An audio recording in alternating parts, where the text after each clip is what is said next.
Welcome to LOA Today. Walt Thiessen and life coach Wendy Dillard here. Today is Wednesday, May the 9th, 2018, 4 p.m. Eastern Time, your second daily dose of happy for the day. And we're halfway through a really gorgeous week here. Weather's holding nicely, so it's a beautiful spring. I'm glad spring has arrived, and I'm enjoying it. Got another 10 miles in today on the bike. Boy, did I feel it in my knees, but I was glad to get out there. So how are you doing? What's happening at your end? Oh my goodness, my life is exploding in positive ways. Ooh, are we seeing like little puffs of cloud because of all the explosions? No, I'm kidding. Well, and what I want to talk about, really, it's an update to Project X, which is really about, expanding my career in new ways. And last night I had my first call with one of my new clients.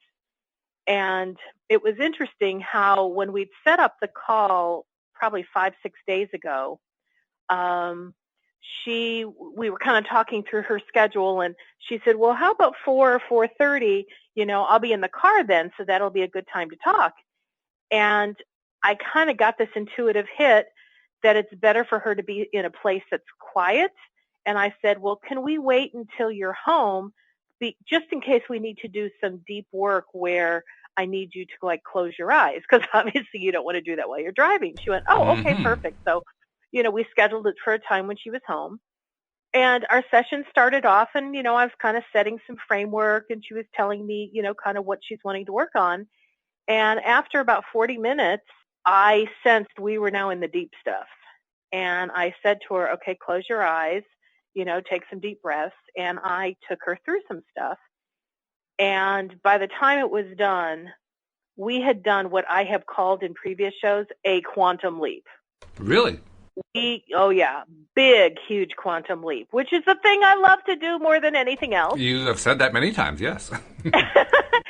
And she was kind of at a loss for words, which that always tells me it's a good thing, because when you just know you've had a big old, huge, monumental experience and you don't even know how to express it yet, that's a good sign. Right. So I said to her, I go, I'm really glad I followed my intuition, because even though I didn't have a preconceived idea of where this session would go, obviously our spirits knew that we were going to do some deep work that would require you to not be in your moving car. And she laughed and said, oh, you're so right. And so anyway, we ended that call. I was like on a cloud. I can imagine. We set up our second call for Friday, and she goes, you really want to do this on a Friday night? I can't remember what she asked me if I wanted to do, but it was kind of like party, go out on the town, something like that. I'm like, are you kidding? Doing this kind of work is my going out of the town on the town, because this is the most satisfying experience I ever have in my life. This is just so absolutely, except for romantic relationships. Those are pretty fun too. But so I'm all excited about the next one. But nonetheless, last night I was just kind of basking in the fun of what we just did. And I haven't had a session like that in a long time, where we just I couldn't believe on the first session, this is how advanced she was and ready for it. Boom, we went there. We did this mega quantum leap kind of belief change. And I was feeling on top of the world. And it was amazing how much rejuvenation and refreshing I get when that happens. And so anyway, I was just thinking about this was fun. Oh, this was fun. I just couldn't help saying that over and over to myself. So this morning when I woke up, I was thinking about that. Now, mind you, I'm at my computer doing my day job, typing away, doing something that I needed to do. And my thought about working with her came into mind again. And I was thinking, that felt so good to me. And there was kind of a juxtaposition of the work I was doing at my computer versus my thought about the work I did last night, and recognizing that what I do when I do session work is something very unique that I bring into the world. I'm not just a law of attraction coach, although I bring that into a session, but I have so many other tools and modalities, and we worked with one of the other modalities last night. But the biggest piece was that I work with my intuition, that I'm guided. And not every coach on the planet has that 3-point thing: law of attraction, other tools, and working with intuition. I mean, I wish every coach did, but not every coach does. And I just had this huge awareness, like my inner being was just filling me with this understanding. This is something so valuable and so important, and so many people are desiring to be connected with someone like me. And it just shifted me in such a way, like, this is big time value. This is really important work. And then again, I'm tapping my fingers on the keyboard, and I realized what I do in my day job, it's not that it's not important work, but it doesn't require the specialized skill set that I have created in my coaching business. Oh, sure. That makes sense. And I could leave my day job and have, there would be plenty of resumes to fill my role as an executive admin. Mm-hmm. But I do know there's not a whole lot of resumes that can replace me in what I do as a life coach. Even though there are gazillions of life coaches, who I am is very specialized. Mm-hmm. And I just had this huge hit on, this is what I need to be doing. This is where my time needs to be prioritized. And it just made it a profound effect on me internally, because it was a juxtaposition between the job that I do for my current income and the career that I'm moving towards. It's like all of a sudden, the job that currently creates my income felt dim. And within an hour or two, I was getting this metaphor of how, like a fruit, like a tree, like a lemon tree, if you don't pick the lemons off when they're ripe and ready to be eaten, they start to get hard and dark and fall off, and they turn rotten. But you don't have to do anything if you don't pick them. It's like nature will just have it decay and fall off. Right, sure. And I kind of got that metaphor for my day job. Like, I don't have to do anything to exit it. It will just fall off as the new thing takes its place. Well, it makes sense. And I to be honest, I think it's fantastic what your story was. And you described how wonderful it felt. You were just going on and on about how wonderful it felt. And I'm thinking, boy, if that doesn't manifest anything, I don't know what will. There was so much passion behind that, and enthusiasm and excitement. Like, whoa, that was huge. And the story doesn't stop there. Oh, there's more. But wait, there's more. But wait, there's more. This is better than the get two for one price. Oh, okay. So I get a call just a little bit after I was getting this metaphor about, the day job will just kind of dry up on its own. I get this call from a lady, and I'll just say she was at a crisis point. She's someone who had called me before, but we hadn't ever set up sessions, but she definitely said she was drawn to me. And she felt really like I shouldn't be making this call to this woman because I haven't even had her as a coach. But I told her, I said, I'm glad you called. And she just talked through, through tears, the difficulty of what was going on. And, before we hung up the phone, I said, you're in a kind of a crisis mode. I said, let's start doing some work today. I'll move my calendar around, I'll send you a link to make the payment, and then we'll get you scheduled. And so all of a sudden, I already had a client for tonight, but one's on the East Coast, one's on the West Coast, so I'm able to book them a couple hours apart, and boom, we started with that. And I thought, wow, this is moving really fast for me. It is. Because I'm so open to new things. I'm open to another way of doing business. I've gotten to use my new merchant account twice now. How's that for fun? Yeah, that's right. And it's already set up. And I just have such a sense of, like, the gates are open. And I had this little thought in my head this morning, like, I had resisted coaching for a long time. I had even resisted doing this really deep work that I just told you I did with the client last night. I went, I don't want to do that anymore. Wow, you surprised me. And I said to myself today, I went, so what's the deal? Now I'm having so much fun doing this, and this is just, it feels so profound. How come I didn't like it before? And it's not like I really have an answer for that, But I did get a story, and I'm coming to realize that when my inner being like reminds me of something, that's like my sign for the thing I learned in that story is what I need to remember right now.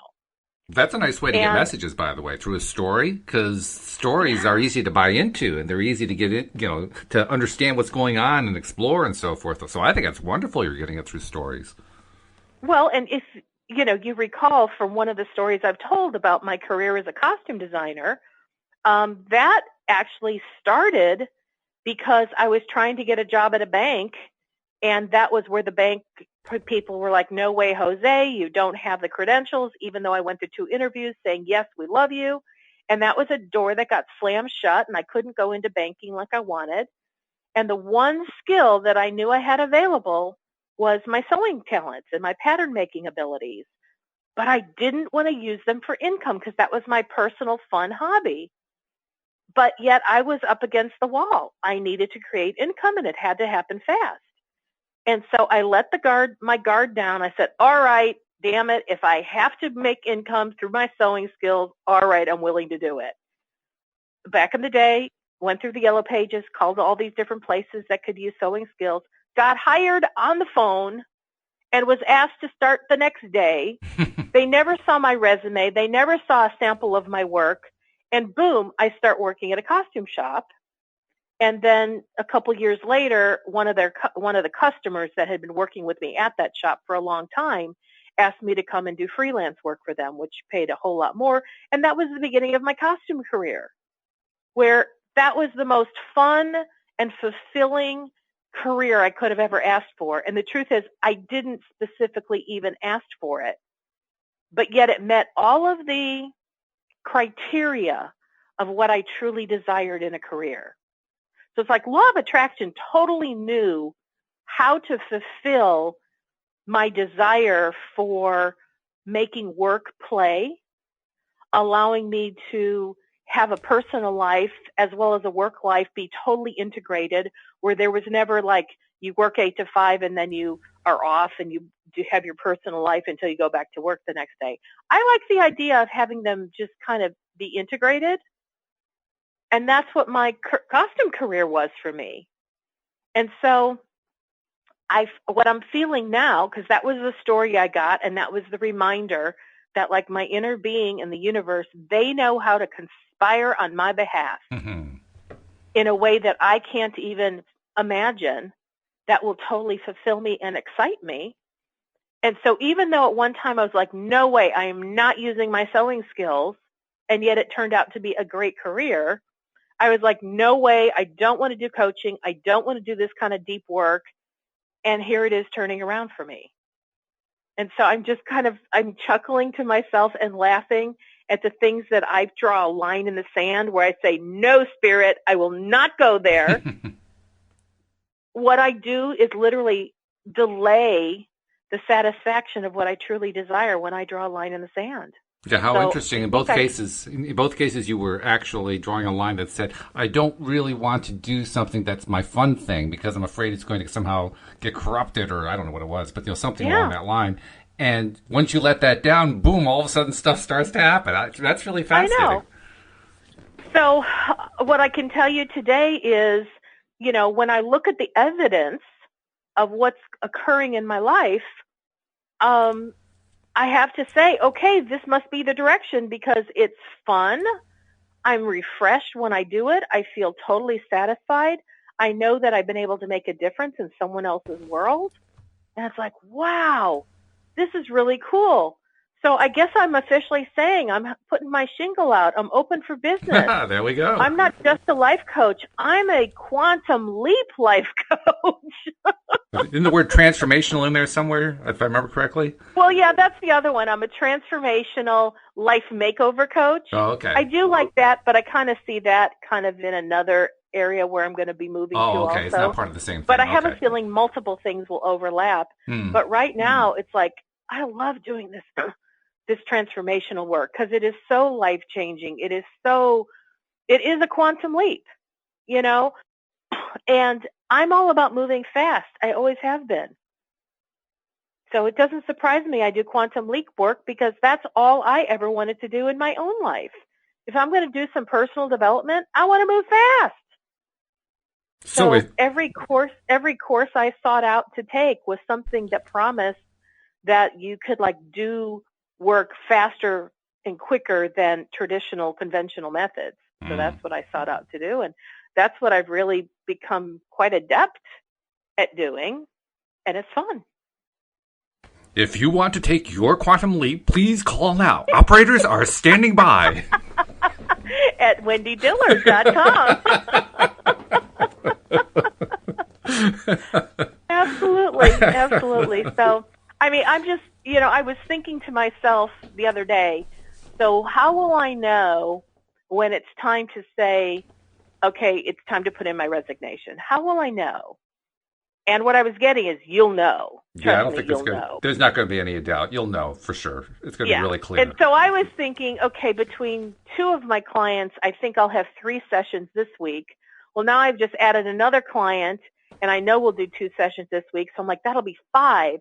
Now, remember, I've had 0. I have a lot of people who would call me, but not many of them that were willing to say, yes, I'm ready to go. But what I'm so aware of, Walt, is that had everything to do with me. It had nothing to do with my skill set. It had everything to do with my desire to open the door. Isn't that something? Because remember, I didn't want to do life coaching. But here I have a website that's all about Wendy doing life coaching. How about that? And I didn't feel I should take it down, but at the same time, I'm like, yeah, but I don't really know if I want to do it. Now, when you called me, and we started doing the show together, I am a life coach. Mm-hmm. I have those skills on board, and I love talking about the subject of law of attraction. Right. So this to me was like no-brainer. I love this. But on every show you say, this is Walt Thiessen and life coach Wendy Dillard. And so many times I've scratched my head. I'm like, oh, God, I hope nobody calls me because I don't really want clients. I'm sorry, but I was enacting the law of attraction, saying Wendy Dillard's a life coach. Send her life coach work. And then at the end of the show, you would say, well, so if Wendy, if somebody wants to work with you privately and get a little bit more deeper in this, how can they find you? And I'd say wendydillard.com. You're like, wow, that's so simple. Yay. And I would think to myself, don't anybody hear that part. Don't anyone I don't really want people to contact me. Oh, that's funny. That is funny. And now, if that is not a perfect example of contrary broadcast to the universe, because you're broadcasting, I'm a life coach. You're broadcasting, here's how to find Wendy. And I'm like, oh, yeah, I'm a coach. And, yeah, I work with clients, but I didn't have any, and I didn't want any. But it was still building up. It was still building up in your vortex. It was all kind of accumulating there. And when you finally got to the point where you said, well, I like the idea of quantum leap, boom, the door opened. You know what? And that really had a big shift for me is when we started talking quantum leaps. I'm like, oh, no, wait, that's something I can put my hands on. You did. You got really excited. That's something I really get into. Yeah. And it's like, wow. And the universe has opened up, and I'm in the matching process. People are matching up with me. Even the gal who called me today, she called me a couple weeks ago for the first time, said she'd listened. She actually she saw my website first. My website has the podcast info, so she went and she listened to a number of podcasts, really felt drawn to me, called me, but wasn't ready to start. And so I'm like, okay, hey, I'm not here to force anybody to do something they're not ready for. Right. And it wasn't that she didn't want to do it. It was a matter of how does she find the finances for it. Mm-hmm. And I get that. Sure. And so I kind of knew I would hear from her again because I felt like we had such a really good bond, but I didn't put any restriction on when it would happen or when it wouldn't happen. And so it's really kind of cool because she had called me before, we talked well beyond our 15-minute free consultation because I don't keep a stopwatch. But, I throw it out at 15 minutes. So if I have to go, I don't feel bad saying, I got to run. But we had a great rapport. I mean, really good rapport. And I thought, oh, my God, I really like her. I really want to work with her. And then to have her call me today, I mean, think about it, Walt. If you're in a personal crisis, isn't it easier to call somebody you've already talked to? Oh, yeah. that it is to call somebody you've never talked to. Oh, yeah, absolutely. Especially if it's something personal like that, because personal is something you don't want to share with just anybody. And so even though we hadn't started working together, our rapport had already been established. And so calling me when she said, "Do you remember me?" I'm like, "Oh, yeah." And I named off like 3 or 4 different things about her because I totally remember her because that's how much of a bond we created. That's nice. So anyway, my shingle's open. I am definitely loving doing quantum leap coaching. If you want to go slow, call someone else. If you want to go fast, I'm your gal. There you go. That's good. That's a good positioning statement. I like that. So anyway, that's my update for today. Yeah. And when you said, "How are you feeling?" I'm feeling on top of the world. Well, I've got 2 awesome sessions coming up tonight, and I'm looking forward to them. I can't imagine why you're feeling so good. I mean, gee. I mean, that's really, really terrific. And the other thing that really captures my attention about it is the fact that you're asking yourself when, well, I know that it's a good time to switch. And as soon as you said that, I instantly got the answer. You're going to know when it's time to switch. It's going to be really easy because you're going to finally get a call and you're going to look at your schedule of all your free time and you're going to realize there isn't any left. So the only thing to do at this point is to just do it full time because you got plenty of business coming in. That's exactly my sense as well. Yeah. I knew it would have to do with the scheduling. Oh, yeah. And that's how how I went freelancing, because I was working at the costume shop where, I worked typical 9 to 6 or something like that. Yeah, sure. And then when I started realizing I was having to say no to more of the freelance jobs because I didn't have the time to do it, that's when I went, I think it's time to just take jump off the high dive and say I'm done with the day job. And I went for it. That's good. And it took me about 10 or 12 years before I got bored of it. So It lasted a long time. And obviously that's going to serve you well when it comes to making that next decision about when to go full-time into this, because you've already been through it once before. You know what that's like. You've been there. I've been through it, and my relationship with my inner being and guidance is so powerfully strong, and I trust it so implicitly that I don't feel like I would make a mistake. I don't see, and like, even if I did, I like to play worst case scenario. Even if I did, I would still land on my feet.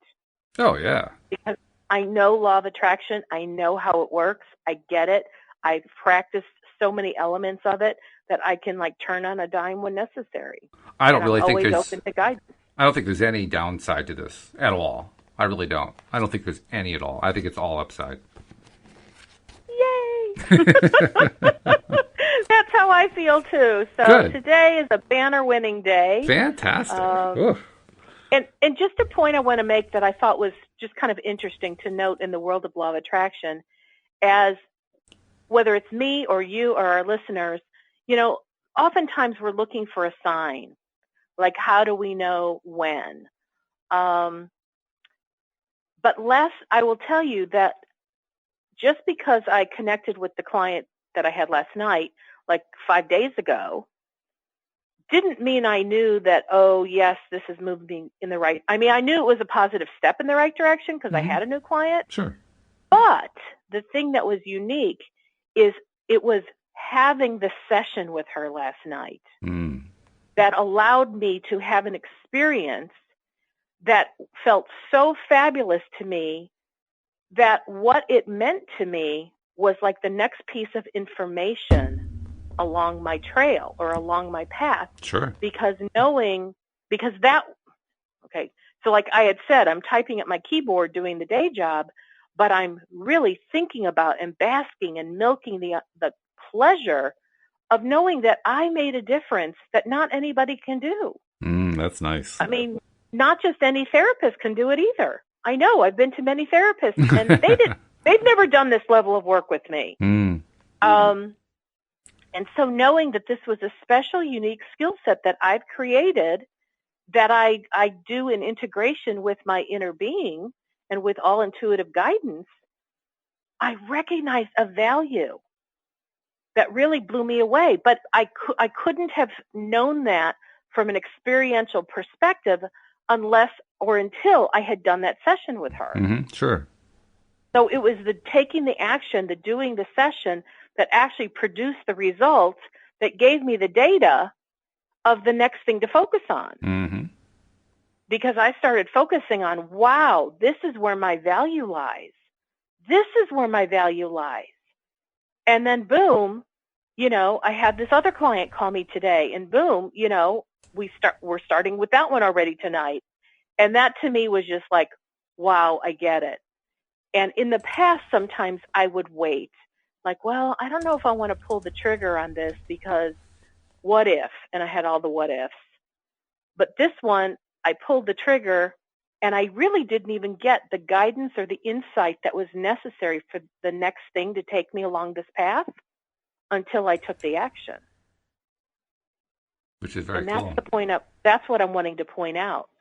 Sometimes you need some guidance, but the guidance comes at the heels of taking action. Guidance doesn't always come in a vacuum. It doesn't always come by just sitting in a meditative chair and going, now what? Because even my inner being couldn't have said this to me and have it had the impact that having the life experience did have on me. Makes sense. Does that make sense? Yeah, it makes sense. Sure. I mean, ultimately what you're talking about here is you're breaking through with a relatively untouched field. I mean, there's probably a few people out there somewhere who do something that they call quantum leap coaching. So, I mean, I'm sure it's not a term that's never been used before, but I'm also pretty sure it's a pretty rare term. You could probably do some searching and find some, but I'd be willing to bet that you're looking at tens, not thousands. So, what you're breaking into here, you not only are you breaking into a field that's relatively untouched, but I'm also willing to bet that you're doing it in a way that's a little different from the others because, well, there's a chance that they're taking the Abrahamic approach, but I wouldn't bet on it. So, I mean, what you're creating is really very, very unique. Maybe not 100% unique, but I don't think it needs to be. It's so unique, it's so unusual that, yeah, anybody who wants to have big changes going on in their life, they're going to be attracted to that. Mm-hmm. Simple, plain fact. I mean, that's what the law of attraction is.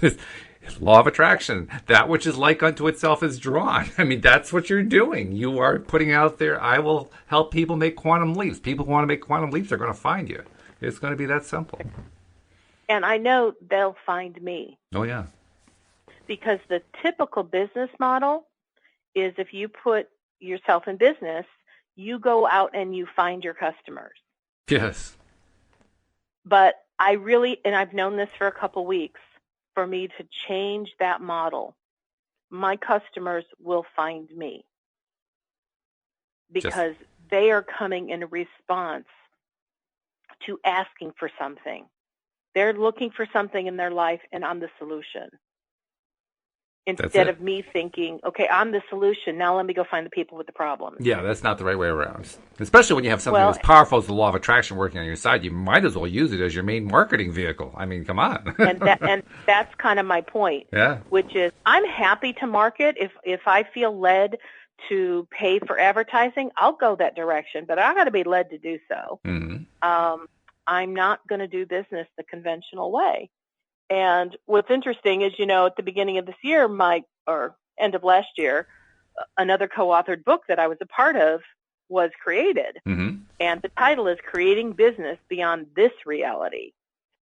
Remember that, which is all about doing business in a very unconventional way. Mm-hmm. And I think I'm pretty darn unconventional. Oh, I think that's a fairly safe assumption to make. Yeah. I'm not. I don't fit into normal molds. It has never been my thing. Let's see. What's conventional about you? Well, you use a phone. That's conventional. Let's see. You talk English. That's conventional. I'm always on a headset. I don't hold the phone. Oh, okay. So even there, you're not quite conventional. Mm-hmm. That's funny. That's really funny. Well, great update. That was really good. If that doesn't lift people's vibration, I don't know what will, because that's exciting news. Really good. It's great to hear somebody else's success. It really is. It's not just about me talking about myself. My hope is that every time I talk about specific things that are occurring for me, I talk about them in how I receive the information and what I do with the information and how that information is interpreted and what it means. All of those are models and illustrations that anybody who's listening can take and use in their own situation, in their own life, because I feel like I'm providing a template for how other people can work with their inner being and how they can read the signs and the symbols. And so I do talk in first person, and I am talking about my own thing. And yes, I am excited about what's going on, but I'm doing so in this way that other people can go, oh, I know what to do with this, or I just had that thought the other day. Now I know what that means. Now I know what to do with that. That's really my hope, is because I don't have to just talk about this on this platform, but I feel like this is what I had always been looking for and didn't have. Yeah. So, and I think that's getting out too. Well, plus there's also the cherry on top, because in addition to that, you are excited. And I think excitement is also contagious. When one person, that's why I think it's so good to hear other people's success stories. That's why I think hearing your success story is good for me and for listeners and anybody who's connected to the podcast, because we all get to share in that energy. And when we share in the energy, we get inspired to build our own energy with our own attractions. It all kind of fuels each other, and everything just gets bigger and bigger because of that. Yes. And so let's all do it together. Yeah. Well, that was the impetus behind the book. The book was, let's build a book that we're all building energy together. And boy, is that happening. Oof. Yes, absolutely.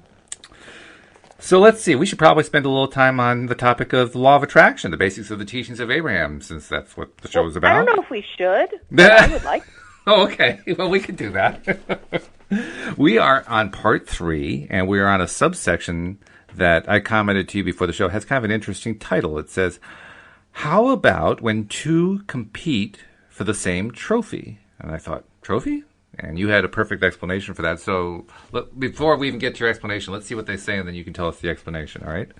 So Jerry says, since in a competitive situation, when one person wins the trophy, it means that the other person loses it.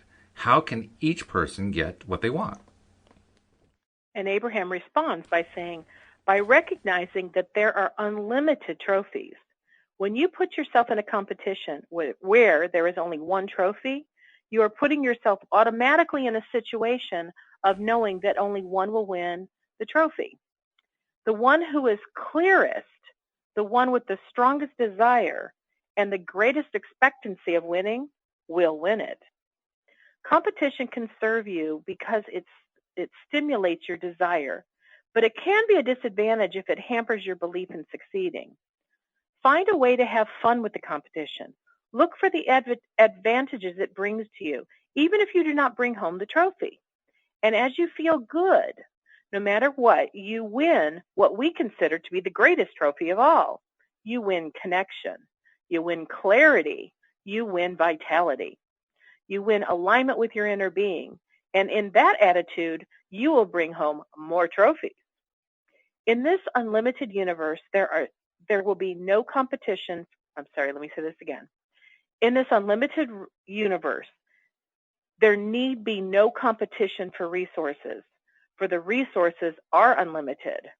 You may deprive yourself of receiving them and therefore perceive a shortage, but it is really of your own making. Yeah, that whole thing really makes sense. And by the way, I want to really play up one part of it. Find a way to have fun in the competition. Just looking in the world of sports, inevitably, the team or the player that's having the most fun has always the best chance of winning. It doesn't mean that that person or that team always wins, but boy, do they win more often than not. That's the pattern. You see it really clearly. The teams that have the most fun, the players that have the most fun in individual sports, they're the ones that really shine. And they shine over and over again. And they become fan favorites because they're having such a good time.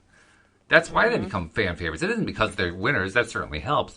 It's because they're liked. They're adored. There's like, oh, yeah, I want to be like that. I want to have fun like that. I want to have that kind of joy. So they become role models in that sense. Well, and I think you started to say this a little bit, and then you went on, where they were having fun. Yes. And, part of what I have learned through my process of, heading towards Project X I have been in times when I've been really intense. I've had times where I've really just been able to let go. And I've kind of gone up and down the emotional spectrum in terms of holding on too tight and letting go. And interestingly, this week, I was listening to some new Abraham CDs. They were new to me, but they're probably about 5 months old,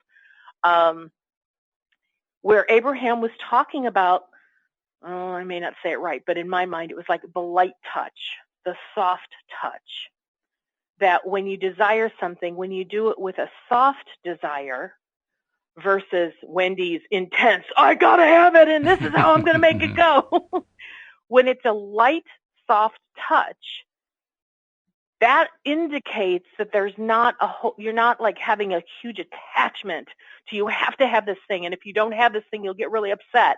It's more like, I really want it. It'd be really nice if I had it. And if I didn't, my life will still be happy. But gosh, it'd be cool if I did get it. Yes.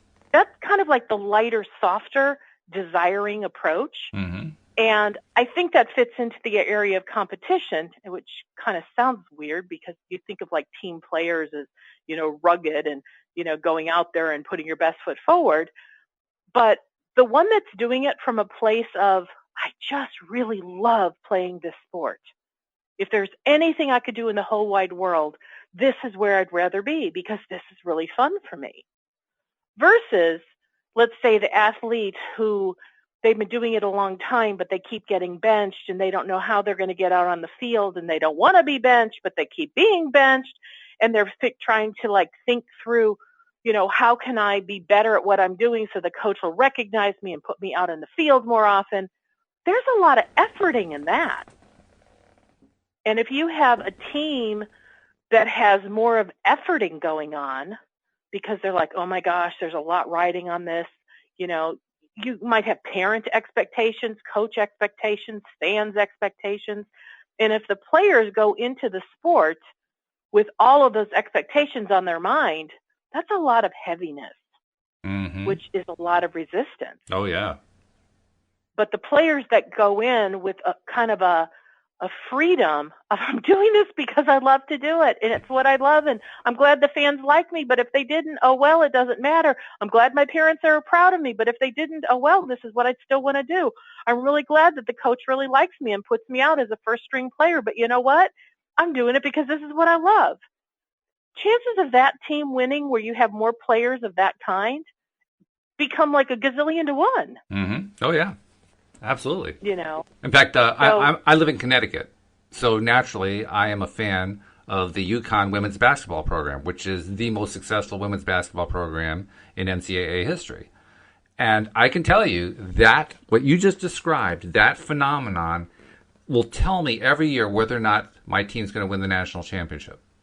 The last 2 years they did not. They lost in the Final Four. And you could tell, you could see it in the faces of the players. They were so intense, and in fact, in the not this year, but last year, they lost to Mississippi State in the semifinals, and I saw more what they call bricks thrown up in that game than I had seen in the last 10 years from a UConn team. A brick is where you throw up the ball, it's not even close to going in, it bounces off the backboard and goes flying off in some direction, and I was seeing it on layups, where they were wide open, and they were throwing these bricks up there, and I'm thinking, these guys are much too tense. There's no way they're going to win this game. And sure enough, they didn't. They lost it in the last second. This year, same thing. They're playing Notre Dame, just as tense, just as tight. And I'm just sitting there saying, guys, you got to loosen up. Come on, ladies. This is fun. Get fun. Get fun. They didn't do it. They lost again. But if you look at all the national championships they won with Breanna Stewart and Diana Taurasi and Sue Bird and everybody else, every single one of those top players loved to play. They were just out there having so much fun. In fact, I remember back when Taurasi was still at UConn. This is back in the early 2000s. I think it was her last year, her senior year. And you know how when they're televising these things, they do these little things where they show you the players, they introduce you to them kind of behind the scenes. And Diana is doing her behind the scenes thing, and she's just playing with the ball and humming to herself and having a great time. You look at that, you say, there's no way she loses. She is having a blast. She is just having a blast. And of course she didn't. She killed him that year. So yeah. It happens every single time. And you really see it with a winning team. It becomes very clear. And so really it's so advantageous for somebody to understand what are the components in a person's makeup that put you in the position to be the winner or to have the desire come to you. Because, I grew up reading a lot of success books, a lot of books about, set the goal and take all these steps and do it, make it happen. Oh, winner. Death by intensity. And I did that. And I didn't get the result that the book was saying I should get. That's right. And it causes me to think that maybe the person who was writing the book didn't have the awareness that they had a lighthearted playfulness going on inside of them when they did these steps. And they forgot, because they weren't aware, they didn't bother to mention it when they wrote the book. But I, being a pretty darn intense, serious woman, I would read the book and go, all right, I'm going to do it exactly the way they say, and I should get the result that they get. And then when it didn't happen, I would be so disappointed because I'm like, I know I did what they said to do. What's the deal? What's the difference?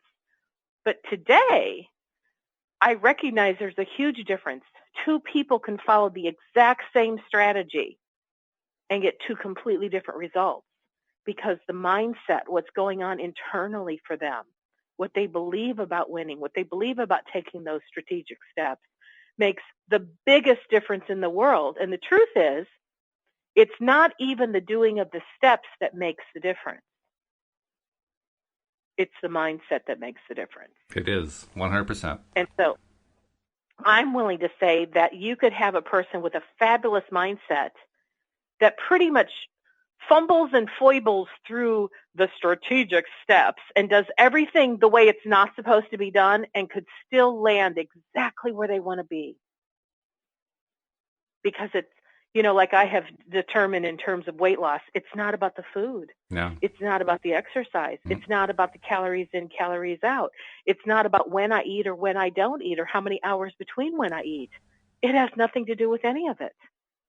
But, that's not a very socialized, acceptable statement that I just made. Mm-hmm. That kind of flies in the face of, let's pretend I know the numbers, $100 gazillion million worth of industries that are trying to help people get thin, get healthy, etc. And here I am saying all that stuff. No, none of that. Well, I'll give you another example. I'll give you another example again from the world of women's basketball. And this is something that Gino Orienta, the coach of the women's basketball team at UConn, he got in trouble, especially early in his career. He got in trouble a lot. He made controversial statements that people didn't necessarily like. Well, one of those statements was when Diana Taurasi was playing with him. And he was interviewed on national TV and was asked why he thought his team had the best chance to win. He said, because we have Diana Taurasi and they don't. And he got lambasted for, the ego that's involved in that. Oh, he's so full of himself and so forth. No, he was happy. He had the player who was most psyched, who was most interested in being out there and doing all the stuff that she knew how to do. And just she was ready for it. That's what he was saying. And they didn't see it that way. They didn't understand. Wow. Yeah, fascinating stuff. And another thing that we just read from the book, The Law of Attraction, that I think is fascinating is Abraham is saying there may be only one person who takes home a physical trophy, but you can take home your own internal trophy. Oh, yeah. If you look at all the wins that you get from doing the experience. There's so many. Let's just say there's somebody who, because I actually was thinking of this morning. I know my sister had run a 5K recently, and I had that in my brain. And I was thinking about that and thought, at my current weight, running a 5K, not that it's impossible, but it is a very big mountain to overcome.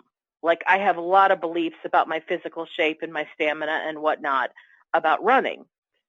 But if I were to do it, let's say I really put myself out there and I went, I am going to run a 5K, and I started working out in a way that I chose to do it. If I did not win, as in I didn't get the trophy and I didn't break through the yellow streamer at the other end. You better believe if I even made it to the end, even if I took 5 times longer than everyone else, that would be a win for me. It is. Because I compete against myself. Right. But a lot of people compete against others, and they don't look at what is their own personal best. What have they, like for me, if I were to run a 5K, that would be me besting myself. Because right now I could feel pretty good about like maybe walking 10 blocks or 20 blocks. I don't know. I could probably walk a couple miles easily. But ask me to run it. Oh, now we're in a whole new ball game. I'd say I might be able to run about from my house to about 4 houses down. Mm-hmm. And then I'd be winded and I'd stop. So if I could run a 10K, holy cow, that would be a really big deal. Yeah, sure.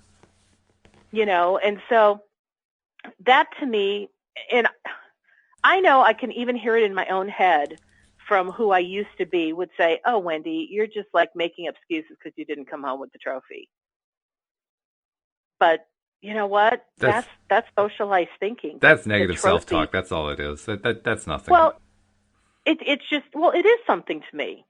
I'm not saying I'm putting stock in it, but I'm saying it's real that people think that way. True. I used to think that way because from a socialized perspective, people, when I was growing up, put a lot of emphasis on winning. And I remember I was in the 4th grade, and I was in a jump roping contest. And my best friend, she took the first place, and she got a first place ribbon. And I won 4th place. And it wasn't like there were only 4 people. There might have been 10 or 15 people. So 4th place was still not a bad position to come in. And I did get a ribbon. And 5th place didn't get a ribbon. So it's like, okay, that was really cool. But I'll tell you what, here I am at this age in my life, and I still remember in the 4th grade feeling bad because I got 4th place and my best friend got 1st. Like, man, she was 3 places better than me. And I didn't feel like a loser. Oh, wait, maybe I take that back. I did. I felt like getting 4th place was like, oh, pittance, like honorable mention, like somebody was almost taking pity on me by giving me a ribbon. That's really how I internalized that in the 4th grade. Yeah. So I get it that I grew up in a very socialized idea about competitive sports and what it meant to win. And so it took a lot for me to like adjust my thinking so that now it doesn't matter if I come home with the first place ribbon or not. It's how did I best myself? And that's it. And that's it right there. Because I mean, I'm a UConn fan, so I could tell Gino Auriemma stories all day. But one comes to mind that just fits this perfectly. Like you said, if you go out to try to compete against somebody else, you're really setting yourself up for failure.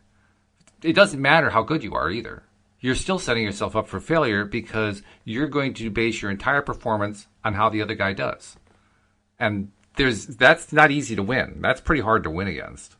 One of the things he does, like he'll take a couple of players. He runs the most unusual practices in the world, and they're really effective. But he'll take a couple of players who are having trouble defensively. They're just not doing a good job defensively. And he'll put them on the floor with 5 other players on the other team. And he'll tell the 2, okay, those 5 are going to bring the ball up court. Your job is to keep them from scoring. And they have to keep doing it until they finally stop them from scoring. And it'll be score after score after score, 5 on 2. I mean, that's pretty hard to stop, right? Well, it's no longer about competing against them. You're just simply trying to find some way to just stop the ball and taking the competition out of it completely. You just want to stop the ball. If you can stop the ball once, you've won. It doesn't matter what the score is. You've won because you stopped it once. Well, that eliminates competition against somebody else because now you're competing against yourself. You're competing against, can I improve what I did on the last try? I'm thinking. I'm quiet. I'm thinking. Because I agree with what you're saying. I'm just wondering if there are some variations. Because I still think it all comes down to mindset. And I don't know that it's necessarily about taking the competition aspect out or the not competing against someone else out or only competing against your own things.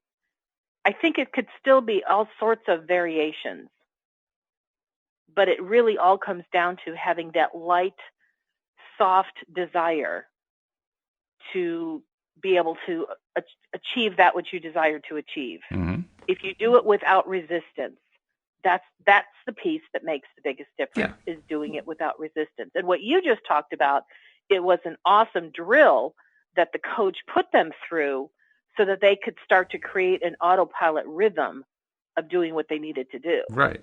Yeah. You know, but I remember when I was junior in high school, I was on the badminton team, and I had I played doubles, so my best friend and I were partners. And in our junior year, we were third doubles, and there's first, second, and third, fourth doubles, and of course, first doubles is the best. And we just didn't see how we were ever going to go up from third to anything higher, because the second and the first doubles team were seniors. They'd been doing it longer. My partner and I, this was the first year we'd ever done badminton. So the fact we were third was like, woohoo. I mean, we were in fourth for a long time and moved up to third, and we're really thrilled. Nice. But every time we played against the second or the first doubles team, we lost every time. Mm-hmm. I mean, we'd be in practices on a regular basis, and I mean, we never won. And so we just knew in our minds, they're better, they have more skill, they've been at this longer than us, and we figured by the next year they'll be graduated, and we'll get to move up to number one. But then who will our competition be? And so what was fascinating is it was time to go to, I don't know, whatever the tournament is for the end of the year. And our second doubles team, one of them was going on a trip. And so the other one was going to move to the singles, and one was going out of town. So that meant we automatically moved up into the second position. And the ones that go to like the tournament are your first and your second. So we automatically we're thinking, oh my God, this is so exciting. And at the same time, oh my God, if we've never been able to beat our first or second team ever, even one practice round, what kind of competition are we going to be up against? So the way they do it is they put, because we're on the same in the same high school, it's bracket things, right, where they're on one bracket, we're on another. Yep. And we literally, her name was Nancy, she and I went into this tournament just going, we're just happy to say that we got to go. There you go. We had no investment in anything. We figured we'd probably lose in the first round and be done, but at least we could say we win. Yeah, you win. Yeah, that's good. Yeah. So we somehow, it's best 2 out of 3, and then you advance to the next round. We somehow won the first round against some competing high school, and we were just like, oh my God, we were in shock. We had no idea that was possible. So then we go to our second round, and we're thinking, in our minds, we've already won. Oh, boy. Because we won one round. We're good. Guess what? We won the second round. One, yeah. And there are a total of 4 rounds. We won the third one. Whoa. Well, now we're freaking out. And guess what? On the other bracket, our high school number 1 team also won all the things. So at the very end, I mean, I swear to God, this is like one of these high school movies that you see, like after school movies. Yeah, sure. I totally felt like it was one of those. So at the very end, it's us playing our own team who we've never beat. Right. So me and my partner, Nancy, we're just on a cloud going, we can't believe we got to this point. And if we lose here, we've already won 3 times. This was magnificent. Absolutely, yeah. So we play the first game against them, and somehow we beat them 15-13. Whoa. And you have to win by 2 points. Right. And it was like, we're just looking at each other going, oh my God, it's the first time we've ever beat them. This is magnificent. Mm-hmm. Okay, so that went to our heads. And I know where the second game goes. round, we lost 15-7. And it was a pitiful loss. I mean, it was like, we couldn't do anything right. Oh, dear. And again, we just laughed and went, hey, we're here. We're going to go for the whatever we can. And we did not care if we won. I mean, we did, But it was like we knew we had already won because we had already done things we had never been able to do before. Mm-hmm. And so the last game happens, and if I remember correctly, it was one of those up to the end where we go like 13-13, 14-4. It was tough. Wow. And we ended up winning by the 2 points we needed. Did you really? Wow. We won. Get this. Didn't know this beforehand. It was the first women's trophy ever for that high school. No kidding. Yeah. To this day, that trophy is still sitting in the trophy case. Fantastic. Whoa. You know, and our pictures were put on the wall. But, you know, that to me is the ultimate story of it's all mindset. And we went in without a huge investment. There was no resistance in us. Okay, now here's something funny. So now we go to state championship, right? Not just like our district area. Now we go to state. Right. And we went in and we slam dunk lost in the first round. And these people were so good.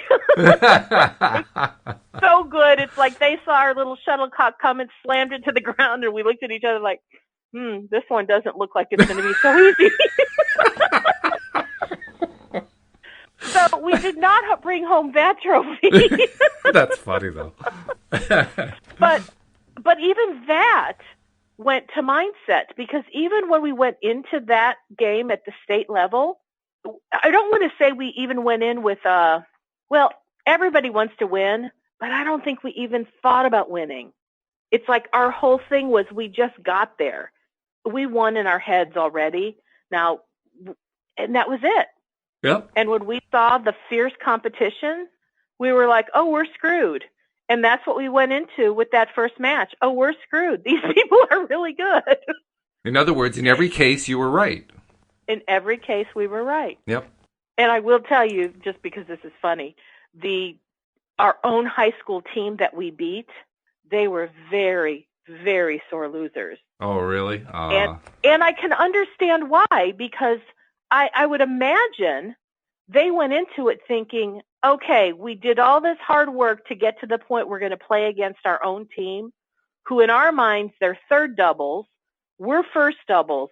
They've never come close to beating us. So for them, they're like, oh, I'm sure this is a slam dunk. And I don't know, it wasn't, because we did beat them. And so they had a very hard time living that down when we all went back to school the next week. Well, you know what that reminds me of? It reminds me of the Miracle on Ice, where the United States beat the Soviet Union in ice hockey in the 1980 Olympics. A year they were not supposed to win anything, and the Soviets were supposed to just walk away with the gold medal. And indeed, in the game what they played, the Russians showed up, the Soviets showed up, and they just weren't taking the Americans seriously. And they even admitted it afterward. Their top goaltender, Vladimir Tretiak was his name. He admitted in an interview afterward, we did not take them seriously, and you cannot do that in ice hockey. Well, you cannot do that in any sport, but you can't do it in that case. They didn't take them seriously, and they lost. Well, guess what? You have to take it seriously. If you don't take it seriously, I mean, it's like one guy said, they were just here to trade for some blue jeans and go home with the gold medal and have a good time. They weren't there to actually win a hockey game. Well, and it really comes down to the mindset that you have going into something makes all the difference in the world. It really does. Because your mindset equals what you're thinking chronically, habitually, constantly. And whatever you're feeling about those thoughts is what you're broadcasting. Yes. And exactly so what right. you're constantly broadcasting is what law of attraction is going to respond to. And they're going to bring back to you something of a matching kind. The only problem is that we're out of time for broadcasting the show, so we're going to have to carry it over to tomorrow. But otherwise, it's been wonderful. I hope you'll be here as well. Like you have to ask? Of course I'll be here. Well, then I will, too. And we hope you join us as well here on LOA Today. Goodbye, everybody. Bye-bye now.